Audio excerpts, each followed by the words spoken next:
मुझे उस कोठरी में कदम नहीं रखना चाहिए था।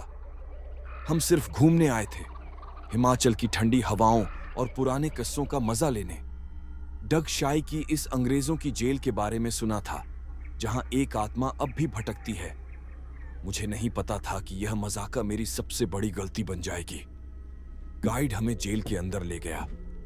दीवारें बूढ़ी और टूटी हुई थीं, जैसे किसी अनदेखी ताकत से सांस ले रही हों। फर्श पर पुराने जंजीरों के निशान थे। फिर हम पहुंचे कोठरी नंबर 4 पर। कहते हैं यहां एक बेगुनाह को फांसी दी गई थी, गाइड फुसफुसाया, और उसकी आत्मा अब भी यही भटकती है। ठंडी हवा मेरे गालों से टकराई। मेरे दोस्त हंस रहे थे, लेकिन मुझे कुछ अजीब सा महसूस हुआ, जैसे कोई मुझे अंदर बुला रहा हो। दरवाजा थोड़ा खुला था। मेरी धड़कन तेज हो गई, लेकिन मैं अंदर चला गया। और फिर दरवाजा जोर से बंद हो गया। अंधेरा, चारों तरफ सिर्फ अंधेरा। अरे दरवाजा खोलो, मैंने चीख कर कहा। कोई जवाब नहीं आया। फिर कानों में एक फुसफुसाहट, उन्होंने तुम्हें छोड़ दिया है। मैंने तेजी से पीछे देखा।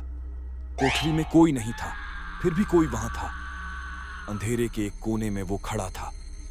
उसका सिर अजीब ढंग से एक तरफ झुका हुआ था, पैर जमीन से कुछ इंच ऊपर।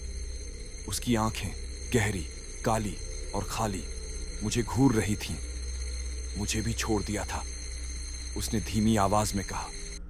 मेरा शरीर कांपने लगा।